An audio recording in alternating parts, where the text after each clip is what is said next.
Thank you. Thank you very much, Laskin Collier. It seems to me that there are two entirely different realities obtaining in this chamber. You know, the panel speaker echoes views expressed in the House last night and outside that we have the option not to sell anything. And you wonder, what's the point? What's the point of going through? No, it wasn't.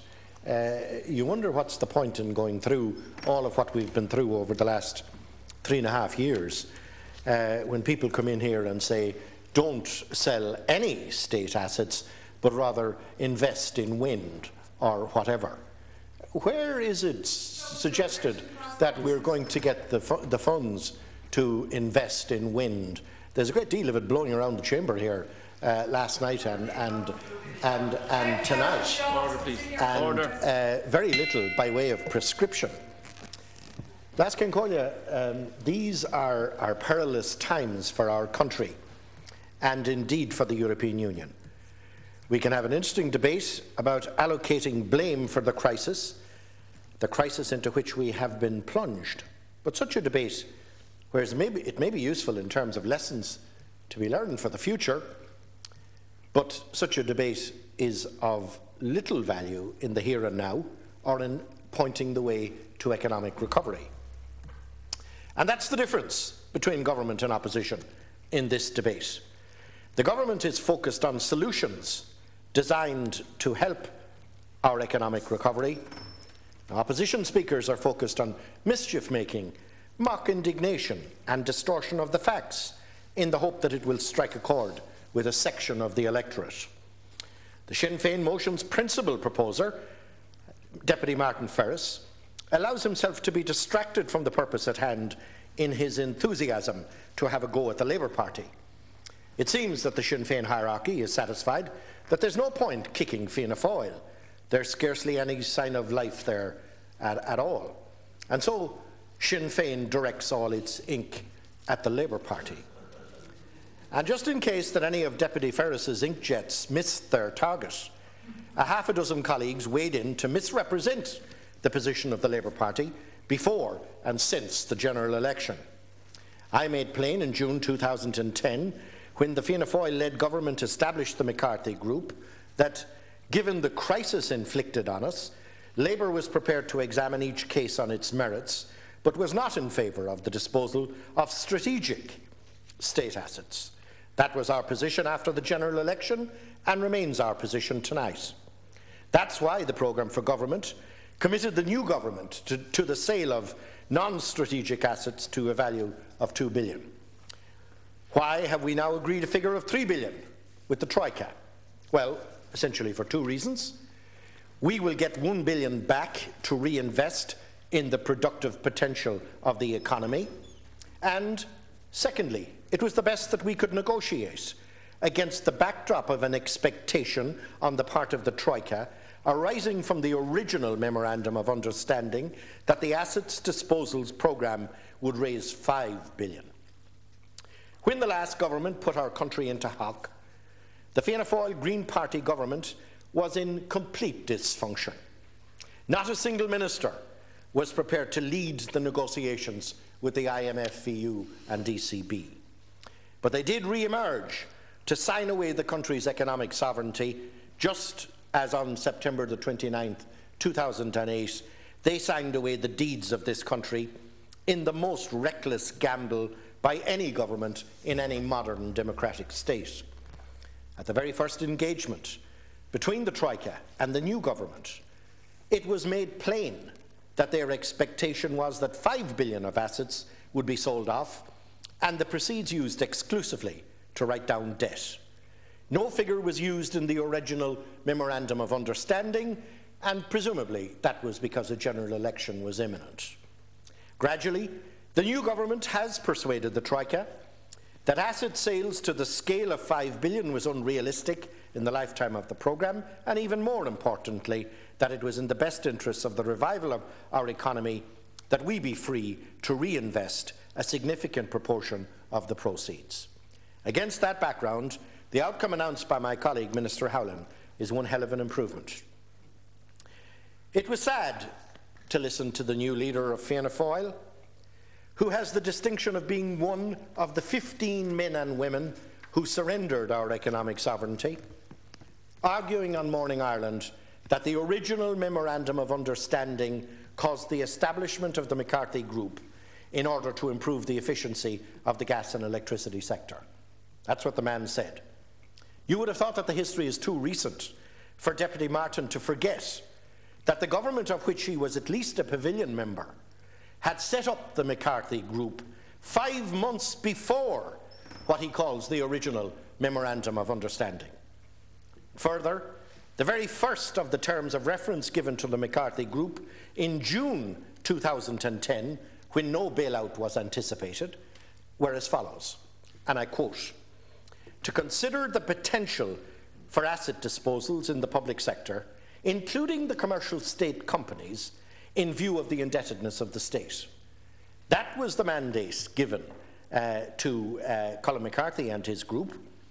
And there's something pathetic now about having to listen to Deputy Martin attempt to rewrite history, to hear Deputy O'Keefe signal that Fianna Fáil is opposed to the sale of state assets, and to have to listen to Deputy Fleming last night pretend that Fianna Fáil were only selling state assets so that, and I quote him, 100% of the sale should be used for job creation, unquote. How can a member of this House make such a claim when the record of the terms of reference given by his own government to the review group on state assets and liabilities are so clear? The only conclusion that one can reach is that the new Fianna Fáil is like the old Fianna Fáil. When in trouble, reach for the Bart Simpson defence. In the case of Sinn Féin, keep hoping that things will get worse, in the hope that for Sinn Féin it will mean that things will get better. Keep forecasting new horrors and hope that nobody will recall that the forecasts of doom that didn't materialise. 2 minutes, Minister. Remember that Deputy MacDonald last Concordia forecast that there would be no referendum. Remember Deputy MacDonald forecast that the government wouldn't reverse the cut in the minimum wage. Remember Deputy MacDonald forecast that inspecting septic tanks would cause fear to stalk the land. Remember her telling us that the government would break up the ESB. And remember her telling us that there would be no reduction in the interest rate. And on and on and on she goes. Every day brings more disaster forecasts from Deputy MacDonald than your typical fortune teller in the visiting circus. Sinn Féin doesn't know what makes a state asset strategic, and Fianna Fáil knows only too well how to sell off strategic assets. Examine the Eircom experience. As Minister Howland said last night, an asset is not strategic simply because it's owned by the state. Therefore, in circumstances where there is only one lender available to the state, this government has done exceptionally well to retain in state ownership the strategic assets and networks, contrary to what happened in the case of Eircom, and at the same time secure approval that 1/3 of the proceeds will redound to the state for reinvestment purposes. Only God, Las Concordia, could help our country if this government were to fail, because there's no alternative. This government must succeed in returning our economy to balance, because the sparsely populated opposition benches are peopled by politicians, some of whom are discredited and burnt out. Others are interested only in party advantage, irrespective of the consequences, and a few should have found other outlets for their populist preening. Las Concordia, the debates I have heard on this are really beyond belief, and some of the canards have been repeated here. You know, why should we sell these in the very low market conditions obtaining at present? We're not selling anything in the low market conditions that obtain at present. We have made that clear. We have made it clear that whereas the Troika is forcing us, mind you, to sell a fraction of what they have forced Greece and Portugal to sell, they're not requiring us to timeline it in any way when market conditions are so bad. I listened to a programme on RTE on Saturday morning where the people were impatient, the participants were impatient, to the point of being irritated that we didn't sell everything.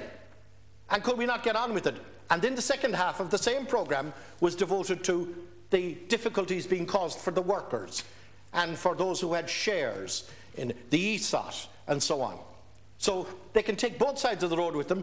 Why are we not selling everything and selling it now? And what about the poor workers? They're going to lose their shares in the ESOT.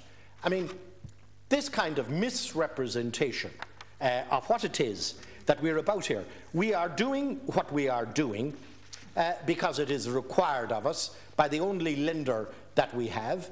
We have had agreed to dispose of non-strategic assets to the tune of $2 billion in the programme for government. We have agreed to $3 billion because that was the best we could hammer the Troika down to after them insisting on $5 billion with the previous government. We have got $1 million of that for reinvestment purposes in the productive potential of the economy. All in all, not a bad deal, and at some stage, some of those in the benches across will have to come forward with some prescription to get us out of the difficulties we're in. They don't seem to accept that we're in difficulties. They think, I heard the spokesman for Fine Gael, for Sinn Féin, the finance spokesman last night on the Late Show, the Late Date, whatever it's called, when asked what would we do now, he says, well, we could always get bilateral arrangements. And somebody, well, what's that mean? Well, we might be able to get loans from Denmark or the United Kingdom. Now, we're getting loans from the United Kingdom and Northern Ireland, thanks be to God for the Queen's shilling, or we'd be in big trouble. But I doubt if they're going to give us loans to run this part of the state. And I doubt if Denmark would have much regard for us if we were in the penury that we would be thrust into if we followed that advice. Thank you,